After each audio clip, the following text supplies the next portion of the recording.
Bonjour tout le monde, bienvenue dans votre deuxième épisode de MLS 24/7. Jeff avec vous.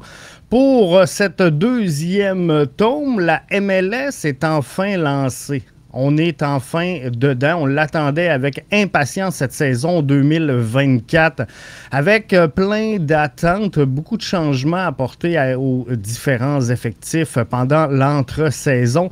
Donc, on va regarder tout ça ce soir. On a un gros plan de match. Donc, l'alignement du jour, on va se parler des 10 faits marquants de la semaine numéro 1 en MLS. On va bien sûr revenir également sur les prédictions de la semaine 2 qui va s'entamer ce week-end puisque on est en CONCACAF cette semaine du côté de la MLS pour débuter la semaine. Donc, tous les matchs seront présentés ce week-end. Mais avant tout ça, on va se parler des 3 immanquables de la saison 2024. Lionel Messi et son Inter, les recrues Facteur X et bien sûr les pépites 2024 en MLS. Arnaud Salas est notre rédacteur au niveau du contenu sur la MLS. J'ai la chance de partager ce balado-là avec lui, donc on s'en va le rejoindre sans plus tarder.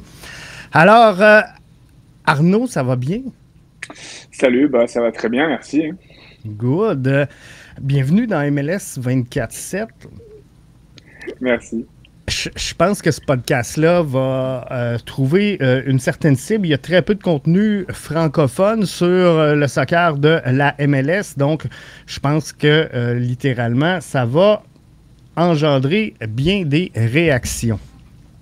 Grosse semaine en MLS. Arnaud, c'est lancé. Juste avant qu'on s'arrête sur ce qui s'est passé dans la semaine 1, il y a des immanquables cette saison en MLS. Tu signes un billet sur le bbnmedia.com à cet effet-là. Lionel Messi et son Inter, c'est définitivement là, un des sujets qui sera récurrent cette saison en MLS. Oui, après, on le voit que déjà depuis la saison dernière, que c'est un engouement assez important. Ça a mis un gros coup de projecteur sur le championnat, sur Miami, avec Messi et consorts qui sont venus.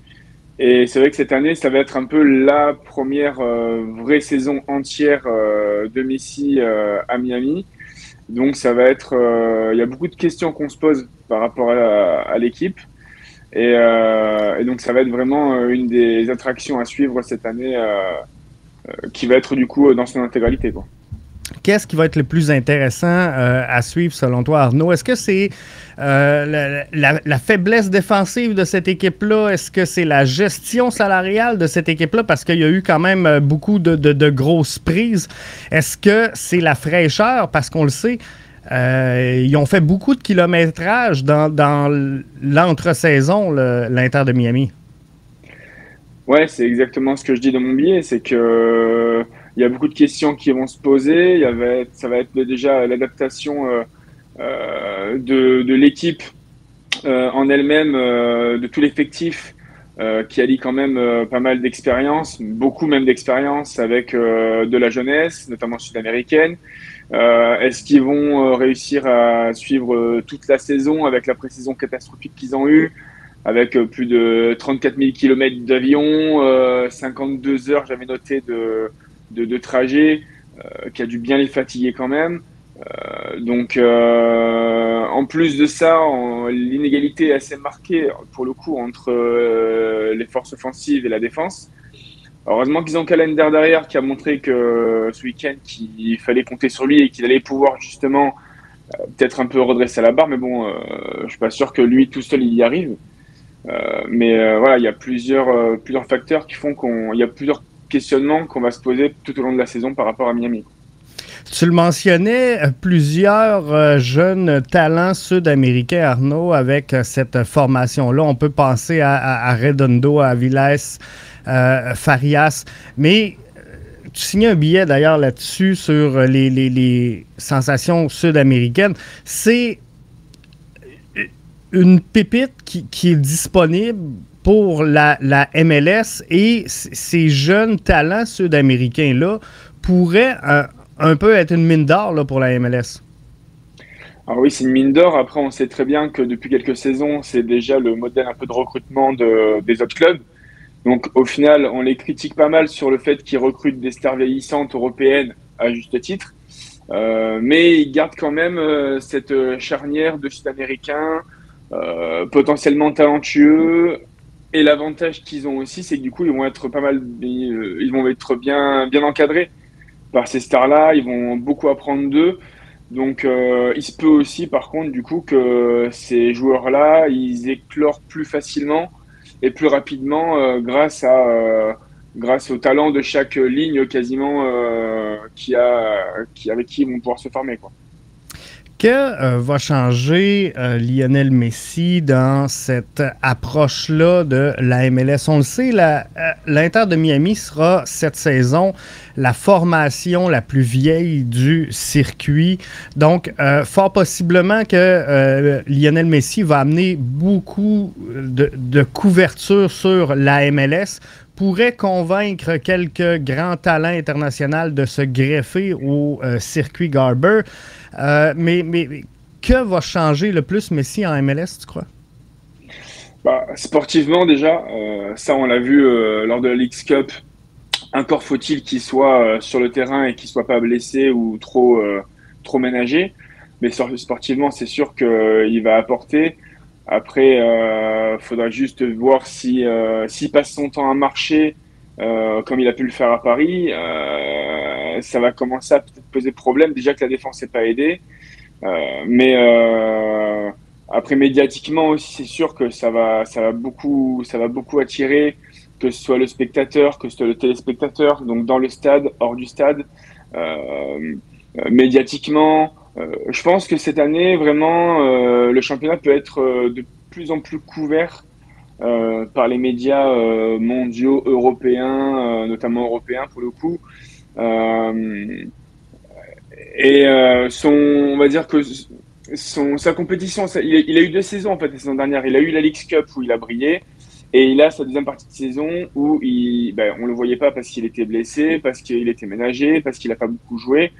Donc là, ça va être vraiment un test pour lui, pour voir si il a toujours les cannes, il a toujours les jambes, et si tous les espoirs sportifs placés en lui, parce que ça reste aussi des espoirs sportifs pour Miami, vont leur permettre d'atteindre les objectifs, au moins déjà des playoffs cette année. Je pense que ça va être l'objectif au final. Ils vont jouer plein de sous-tournois, on va l'appeler comme ça. Mais Miami, pour moi, en 2024, ça va être des séquences de jeux qui vont être importantes. C'est comme ça que je le vois.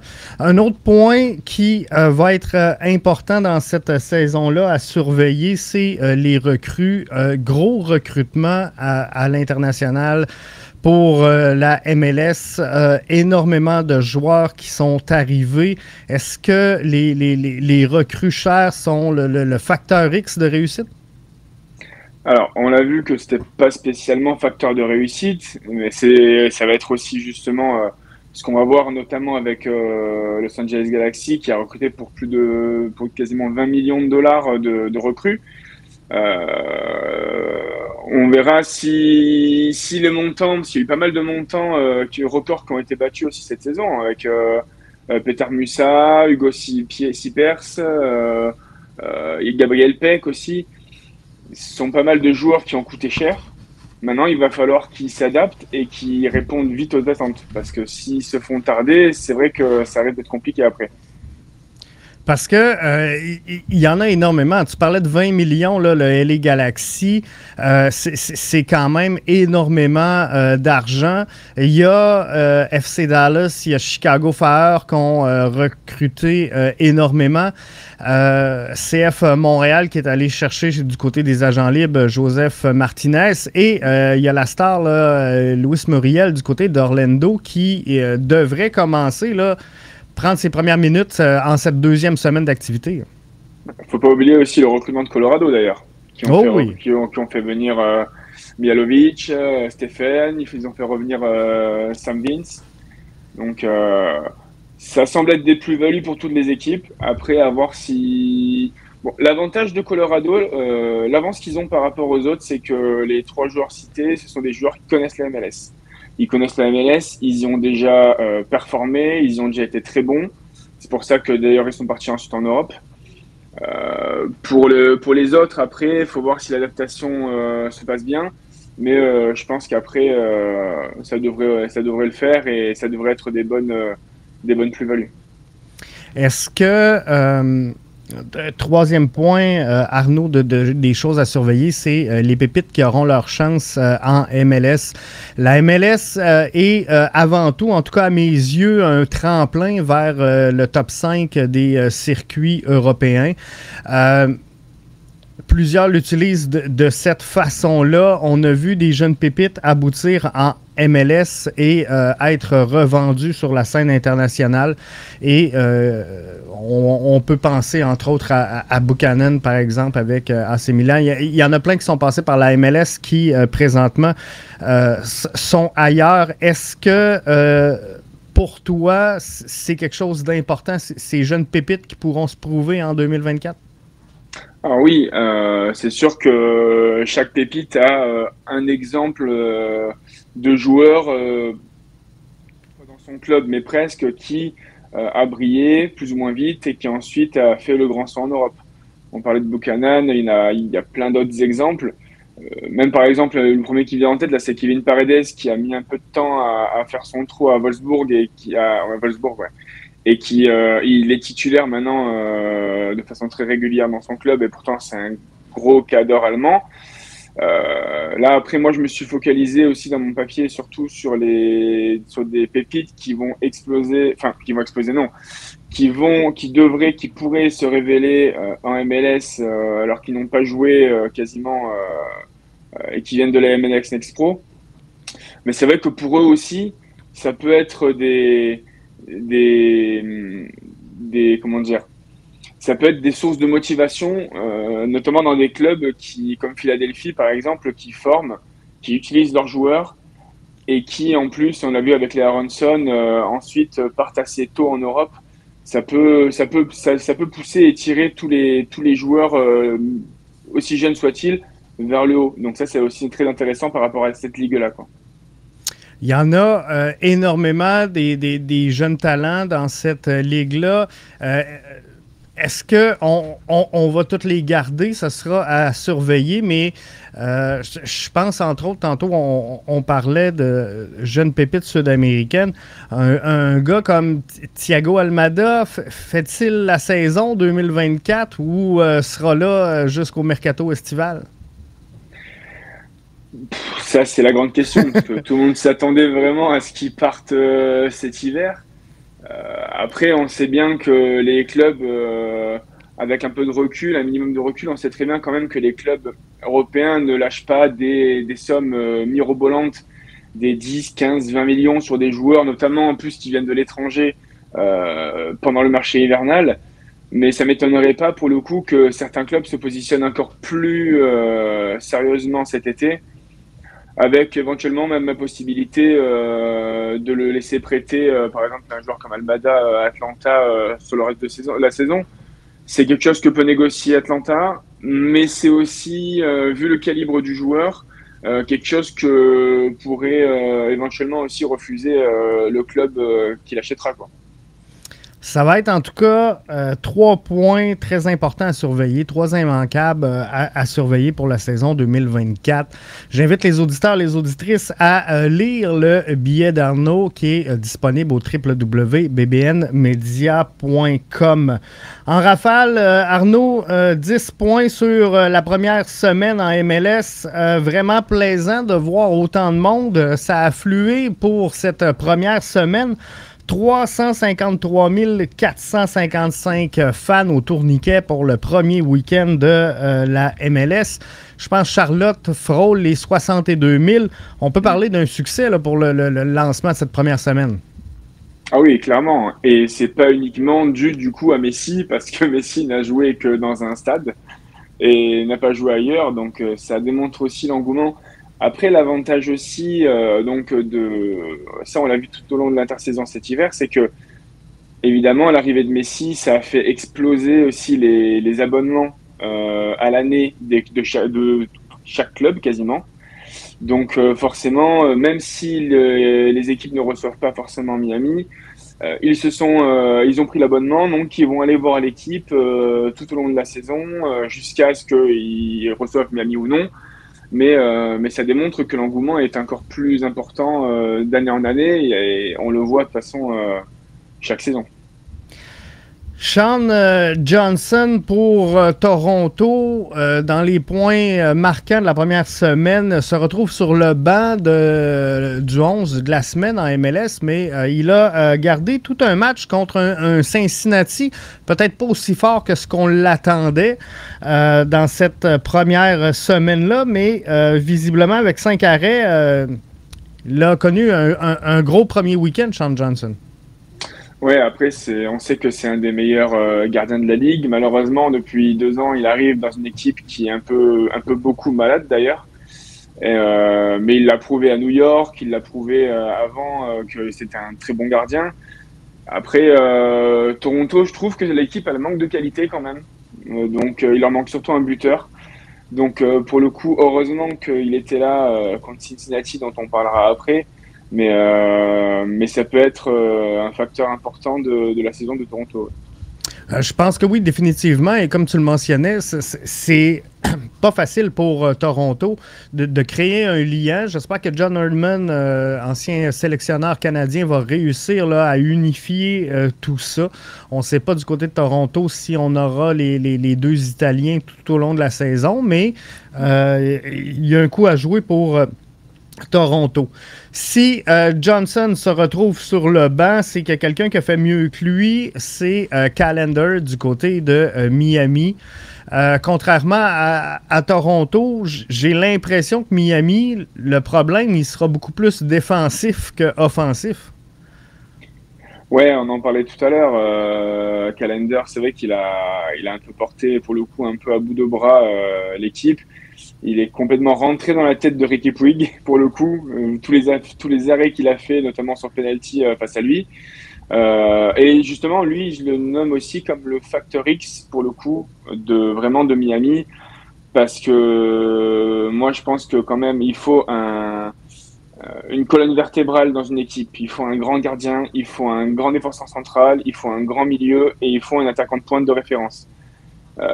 Ils n'ont pas leur grand défenseur, mais ils ont quand même leur gardien de référence qui pourrait compenser du mieux qu'il pourra, on va dire, les errements défensifs de Miami. Dans cette défensive-là de Miami, il y avait un ancien du CF Montréal, Kamal Miller, joueur de sélection canadienne, qui a pris la route des Timbers de Portland et ils ont connu un fort début, les Timbers, là, surprenant un peu tout le monde. Nouvel entraîneur-chef Phil Neville, grosse victoire face à Colorado qui, on le disait, là, sera une équipe qui connaîtra du succès cette saison. Ouais, pour le coup, c'est une de mes grosses surprises du week-end. Je m'attendais pas à un tel carton de Portland face à Colorado. Pour le coup, pour Colorado, moi, je les vois vraiment comme une équipe, on va dire, oui, on peut le dire surprise au final cette saison parce qu'ils trustent les dernières places depuis un petit moment. Et l'avantage, on va dire, c'est qu'ils sont renforcés défensivement, du coup, avec les Canadiens, avec Pantemis, avec Miller.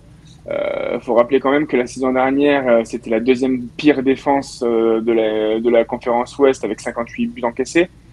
Donc ils ont a priori, bon pour l'instant en tout cas au niveau du recrutement, ils ont réglé ce problème-là. En tout cas, ils ont essayé. Donc à voir après ce que ça va donner sur toute la saison, parce qu'ils ont raté les playoffs d'un point la saison dernière. Mais ça va être super intéressant à suivre. Si Portland est une équipe qui, Colorado pourrait surprendre dans l'Ouest, je pense que dans l'Est, Chicago fait partie de ces formations qui pourraient connaître plus de succès que ce à quoi on les attend. Ils tirent quand même un résultat, le Fire, satisfaisant dans cette première semaine. Eux qui soutirent un verdict nul à l'Union de Philadelphie, qui est quand même vu comme un des équipes haut de tableau, on va le dire comme ça, dans l'association de l'Est? Ouais, après Chicago, la chance qu'ils avaient, c'est que Philadelphie est en pleine Ligue des Champions CONCACAF. Donc du coup, ils y laissent des plumes, c'est normal. On l'a vu ce week-end. Après, Chicago, moi je me méfie d'eux pour le coup parce que c'est comme Toronto l'année dernière, je les voyais en play-off, je les voyais faire quelque chose d'intéressant. Et au final, ils ont pas mal déçu. Donc, à voir ce que ça va donner. Après, ils ont recruté fort avec Hugo Seipers. Je sais pas comment on le dit exactement, mais voilà. Mais du coup, ça va être intéressant, ça va être aussi intéressant à suivre de voir si un bon gardien et un bon attaquant feraient l'affaire, entre autres, pour gérer régler les lacunes de l'année dernière. Parce que là, ce qu'on va tenter de faire du côté de Chicago, c'est de mieux entourer Shaqiri qui, l'an passé, là, était un peu laissé à lui-même avec un Kyle Kamara, peut-être en fin de carrière, on va se le dire, qui n'a pas connu les résultats là, qu'il avait obtenus en 2022. Donc, c'est important pour eux de se recentrer et je pense qu'ils l'ont bien fait pour, en tout cas, le premier week-end. Ça sera à voir sur le long terme. Sur le long terme également, il faudra voir, on parlait d'équipes qui ont eu un début difficile. Cincinnati, pour moi, en tout cas, a livré une pâle copie de ce qu'on a vu en 2023. Est-ce que tu es confiant qu'ils vont se replacer? Cincinnati, après, il faut dire il y a l'effectif qui a pas mal bougé cet hiver. Bon, ils ont perdu Vasquez après avoir perdu Brenner. Ils l'ont remplacé par Corey Baird d'Houston.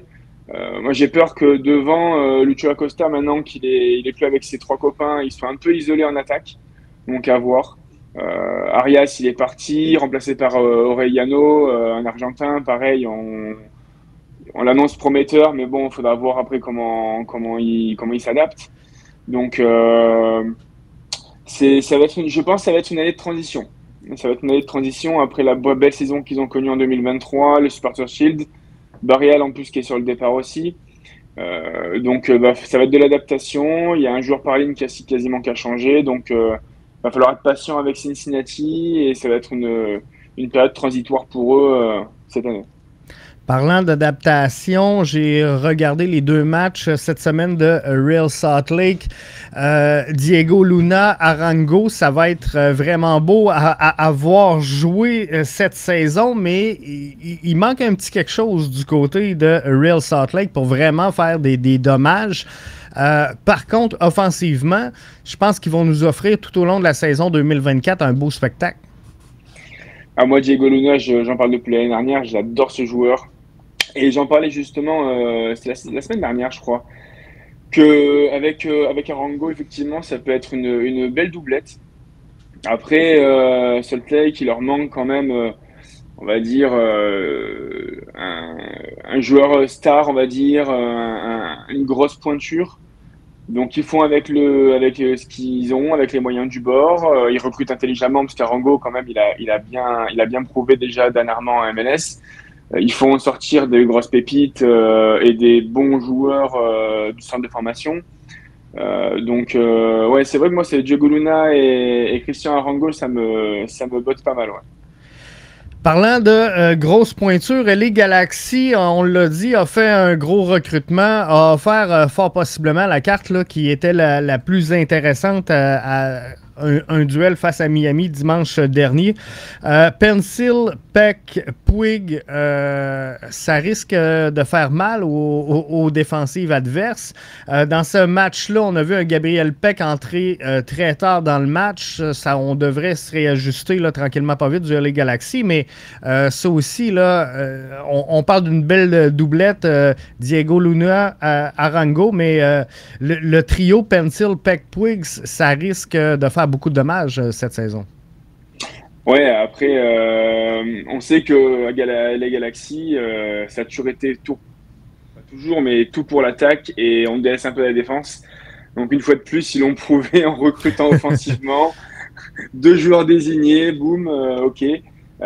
Franchement, ouais, ça annonce une belle saison, ça va être intéressant à suivre. Après, voilà, c'est comme à chaque fois. Hein, faut voir s'ils crachent pas derrière, parce que s'ils marquent 4 buts et qu'ils en prennent 6 à chaque fois, ça va être compliqué. Mais ce sont des joueurs qui vont être sympas à voir, ouais. Tu parlais tout à l'heure, Arnaud, de l'importance d'avoir une bonne colonne vertébrale en MLS, donc un gardien de but de qualité, un bon défenseur central, un bon milieu, une bonne attaque. On semble se diriger vraiment sur des investissements offensifs à travers la MLS. Visiblement, là, on semble mettre l'emphase sur l'attaque. J'ai été surpris, je vais être franc avec toi, Arnaud, du très peu de buts qui ont été marqués dans cette première semaine d'activité. On a vu beaucoup de verdicts nuls, beaucoup de 0-0. Est-ce que tu es surpris par le fait que offensivement, avec autant de ressources, on obtienne si peu de résultats? Alors, surpris, pas tant que ça, parce que pour le coup, c'est le premier match de la saison. Les joueurs sont quand même en manque de rythme. Ça fait quoi, 3 mois que la MLS s'est terminée. Il y a aussi pas mal de mouvements, donc il y a pas mal d'adaptations à faire à travers les effectifs.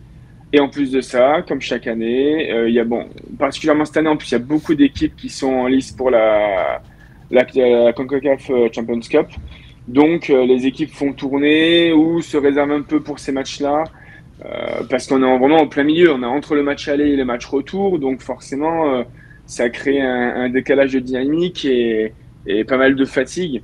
Donc, je suis pas plus étonné que ça. Je pense que là, une fois que les clubs seront éliminés, j'espère pas quand même, mais au compte-gouttes de la Ligue des Champions et qu'en plus la saison aura bien commencé, là, on va pouvoir voir pas mal de buts une fois que toutes les équipes seront bien rodées. D'ici à ce que les équipes soient bien rodées, un des problèmes majeurs de la MLS, et on en entend très peu parler, puisque maintenant la MLS contrôle quand même pas mal l'essentiel de son contenu avec Apple Pass principalement, et très peu de couverture, donc médias mainstream à travers le circuit. Un des dossiers donc qui on n'entend pas énormément parler est le dossier de l'arbitrage. J'en ai parlé un peu la semaine dernière. Je trouvais que malgré le conflit qui faisait rage en MLS, c'était quand même bien fait. Dans l'ensemble des matchs. Ceci étant, j'ai fait cette déclaration avant le match Miami-LA Galaxy où pour moi c'était un match affreusement arbitré. Il faut que la MLS trouve rapidement, Arnaud, un terrain d'entente avec ses arbitres. Ouais, c'est exactement le sens du post que j'ai fait hier.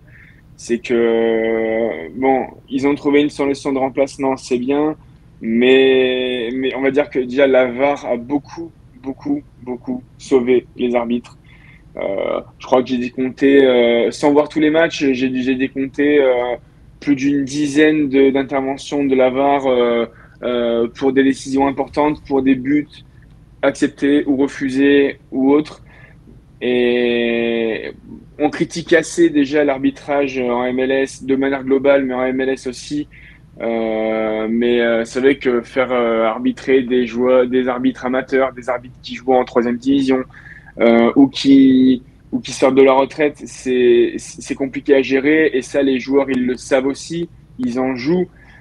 Je les ai rarement vus autant râler après n'importe quelle décision arbitrale que ce week-end. Tout était prétexte justement à contestation, parce qu'ils en jouent, ils font exprès, ils savent que les arbitres, eh ben, derrière ça, ils ont pas l'expérience des habituels, ils vont cogiter, ils vont peut-être après changer de leur fusil d'épaule sur une action, sur une autre action. Il faut vraiment que le local soit levé, parce que ça va pas être tenable, non seulement au niveau des joueurs, par rapport à la santé des joueurs, qui soient un maximum préservés, mais aussi par rapport à l'équité sportive, que le championnat soit pas trop faussé, quoi. C'est au final 14 révisions de la VAR. Ah, voilà. Donc c'est énorme, et ça, c'est ceux qui ont été faits. Là. Il y a d'autres décisions qui auraient pu être contestées, mais effectivement, on sent les joueurs là, mettre une pression pour tenter d'influencer l'arbitrage. Donc, il faut adresser assez rapidement cette situation-là. On termine le balado, Arnaud, en se parlant des matchs qui prendront l'affiche cette semaine. On va y aller rapidement là, en rafale, si tu le veux bien, de nos prédictions. Minnesota reçoit Columbus en ouverture de la carte. Moi, je vois une victoire de Columbus, même s'ils sont sur la route. On sait que les matchs à domicile, en tout cas les équipes favorites, sont souvent celles à domicile. Pour moi, Columbus aura le dessus sur Minnesota. Tu vois ça? Ouais, pour moi, j'ai du mal avec les prédictions, moi, à chaque fois. C'est très compliqué de prédire en MLS, c'est très, très compliqué. Ouais, après, on sait que les équipes à domicile, elles ont toujours l'avantage à chaque fois. Donc, on va dire victoire ouais, au match nul. Un match nul, parce que ça reste Columbus quand même. Ça reste Columbus, ça reste une grosse équipe. Et Minnesota, ils auront le nouvel entraîneur que depuis très peu de temps. Donc, le temps qu'ils mettent tout en place, etc., on va dire qu'on peut miser sur un petit match nul, quoi. LAFC de passage à Salt Lake. Pour moi, Salt Lake est à la maison. Ils ont déjà 2 matchs quand même dans les crampons. Donc, on peut-être un peu le momentum. LAFC, toujours là, rien de nouveau dans le dossier Carlos Vela. Je pense que Salt Lake, là, malgré certaines lacunes défensivement, pourrait avoir le dessus sur LAFC. Moi, je pense que la fatigue, elle peut jouer quand même, hein. Sachant qu'en plus, LAFC, ils ont fait un beau match contre les Sounders, ouais, contre Seattle. Pour changer un peu, moi, je pense que LAFC, ils peuvent l'emporter. Parce qu'après, Real Salt Lake, ils ont pas mal de fatigue accumulée. Ils ont déjà fait 3 matchs. Ouais, moi, je mise surtout sur l'expérience et de la fraîcheur. Orlando sera de passage à Miami. Ça sera jamais facile d'aller jouer à Miami, je pense, cette saison. Mais Orlando joue ce soir 4 matchs en 2 semaines pour eux. Je pense qu'il y aura un peu de fatigue. Ça pourrait ouvrir la porte à Miami. Donc, je vais mettre Miami vainqueur. Ouais, pareil. Pour le premier match... Non, deuxième match pour le coup à domicile. Ouais. La fatigue va jouer... Il va falloir beaucoup surveiller, comme ce week-end, les équipes qui ont joué à CONCACAF. Mais Miami, je pense, peut tirer son épingle du jeu là-dessus.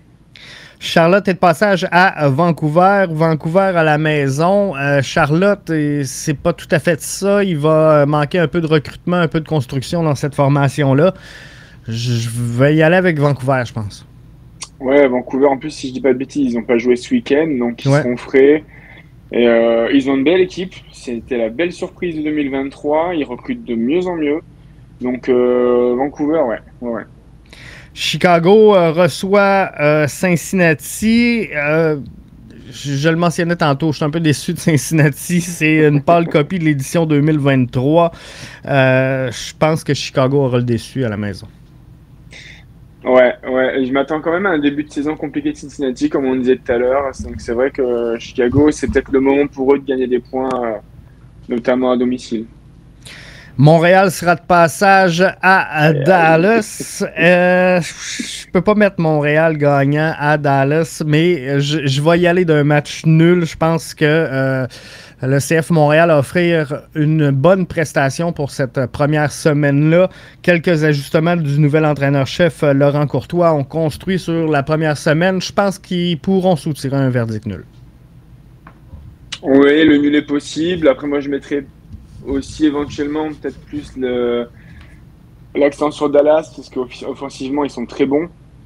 Donc, ils peuvent faire mal à Montréal, je pense quand même. Mais ouais, le nul se joue aussi. Red Bull est à Houston. Houston impliqué en CONCACAF cette semaine. Red Bull, à un moment donné, Forsberg va éclater. Il a fait un bon match d'ailleurs en plus. Hein? Ben, vraiment, bonne première entame. Je vais mettre New York gagnant, je pense. Ouais, moi aussi. Ouais. C'est logique. Kansas City reçoit l'Union de Philadelphie. Mauvais départ. Ils sont en CONCACAF. Match nul? J'aurais dit pareil. Ouais. Excellent. Ça leur suffirait. Je pense que oui. New York City est à Saint-Louis. Saint-Louis, je suis obligé de dire quand même, belle réussite. Je regardais des photos, je regardais les fans, je regardais tout ce qui se passe autour de cette formation-là. Beau marché, je me serais pas attendu à ça, mais c'est un beau succès dans son ensemble, Saint-Louis. Je vais y aller avec un verdict nul pour cette rencontre-là. Ouais, d'autant plus que Saint-Louis joue en plus après-demain, je crois, en CONCACAF, justement. Donc, ils vont y laisser des plumes, ils vont manquer d'expérience aussi. Donc, ou alors, on peut peut-être éventuellement s'attendre à une petite surprise de New York qui va un peu se réveiller pour changer un peu. Mais une match nul, c'est totalement possible. Ouais. Nashville est à Colorado. Nashville, mauvais début de saison la semaine dernière. Mukhtar blessé, Nashville en CONCACAF. Je pense que Colorado voudra se remettre là, de cette correction face à Portland devant les siens en plus. Je pense que Colorado a le dessus. Ouais, je pense pareil. Ouais. Portland à la maison, d'après moi, aura le dessus sur DC United qui démontre un excellent début de saison. Portland, DC United, c'est faible un peu, on va se le dire. Fait que je donne l'avantage à Portland. Ouais, Portland, après à voir si Benteke nous sera encore un triplé, comme ce week-end. il pourrait. Mais ouais, non, je pense que Portland, maintenant qu'ils ont réglé leur problème défensif, ça va rouler. Je sais pas si Evander sera là, vu qu'il n'était pas là ce week-end. J'ai pas regardé ce qu'il avait, je sais pas s'il est blessé ou autre. Mais Portland, ouais, ils ont l'effectif, je pense, pour faire redescendre sur terre DC United et confirmer. Ouais. Je pense que oui, mais on a vu, c'est ça, une excellente prestation de Benteke avec 3 buts, ma joueur offensif de la semaine du côté de la MLS. LA Galaxy de passage à San Jose. Pour moi, il n'y a rien qui arrête Peck, Pencil, Puig. Je vais donner la victoire à LA Galaxy. Ouais, en plus, c'est un derby de Californie, donc ils réussissent bien, si je dis pas peut-être que je dis une bêtise, mais il me semble que de mémoire, ils réussissent plutôt pas mal quand ils jouent à San José. Donc, non, ouais, la Galaxie, pour rattraper l'affront qu'ils ont eu du carton rouge et du but encaissé dans la foulée contre Miami. On devrait avoir justement des nouvelles aujourd'hui là, par le comité de discipline de la MLS, à savoir s'il y a une correction sur les cartons qui ont été décernés la semaine dernière. Il pourrait avoir des corrections sur le match Miami-LA Galaxy. Ils vont avoir du boulot. Oui, vraiment. Seattle est à la maison. Passage de Austin. Je pense que Seattle aura le dessus. Ouverture donc à la maison. Je pense que c'est dans la poche. Malheureusement, c'est que l'ombre d'eux même depuis quelques temps. Donc, ouais. Toronto, New England, je pense que Toronto, c'est la carte qui ferme la semaine. Là, un match dimanche. Toronto va chercher un point. Johnson les tient défensivement. Comme on le disait, ce sera difficile pour Toronto. Là, chaque match sera un combat cette saison, même si je les vois là, performer davantage qu'en 2023. J'aurais tendance à dire un verdict nul. New England est quand même impliqué en CONCACAF. Ça pourrait être serré. Ouais, en plus, New England, ils vont être sans attaquant parce il a pris un rouge. Vriori, il a pris un rouge. Donc, pourquoi pas la surprise Toronto, mais après, l'effectif, comme il disait, il est assez faible. Donc, ouais, un match nul, ça s'entend. Ouais. Parce que la clé cette saison, là, c'est de réussir à faire jouer Insigne et Bernardeschi. S'ils réussissent à ramener ces joueurs-là à des performances acceptables, je pense que c'est la planche de salut pour cette semaine-là. Sinon, en terminant, Arnaud, je te laisse les mots de la fin. La meilleure carte du week-end. Quel match là, tu vas suivre avec attention ce week-end? Ben moi, de toute façon, il n'y a pas beaucoup de matchs qui sont à l'heure française. Donc, moi, je sais que, par exemple, il y a Minnesota Columbus ou Salt Lake LAFC à 20h. Donc, moi, je vais plutôt me pencher sur Salt Lake LAFC. Après, à 22h30, il y a Miami Orlando, donc je vais le regarder de sûr. Après, je ne sais pas encore ce que je vais regarder dans la nuit, mais le dimanche, il n'y a qu'un match, c'est New England-Toronto, donc je regarderai ce match-là après Après, les matchs sont à 4h30 du matin, donc pour moi, ça va être un peu compliqué, quoi. Est-ce que je veux terminer parce qu'on s'en est parlé beaucoup ensemble, Arnaud, de la difficulté du côté européen d'avoir accès aux matchs de la MLS. La saison dernière, ça avait été compliqué. Et cette année, outre le CF Montréal, il n'y a plus aucun match en français, là. Ouais, c'est dommage, hein, mais le marché devait pas être assez intéressant pour la Ligue. Il ne devait pas y avoir assez de visibilité sur les commentaires français, ce qu'on peut comprendre aussi. Après, on a tellement, nous en Europe et en France, pour ceux qui regardent depuis des années, on est tellement habitués à regarder les matchs en anglais qu'au final, ça change pas grand-chose. C'est du bonus de voir les matchs en français pour mieux comprendre tout s'y est expliqué. C'est toujours plus intéressant d'entendre les commentaires français, des petites anecdotes, des petites histoires sur les équipes, sur les joueurs, les infos, etc. C'est vachement plus intéressant. Mais bon, on se contentera de ça avec Montréal tout le week-end. On n'aura pas le choix. Et là-dessus, ça fait le tour de cette deuxième semaine d'activité en MLS. J'espère que vous en aurez une bonne. J'espère que vous aurez beaucoup de plaisir à écouter les matchs. Arnaud, merci à toi. Et merci à toi, on se donne rendez-vous fort possiblement pour une nouvelle édition la semaine prochaine de MLS 24/7. Bye bye. Ciao, merci. Ciao.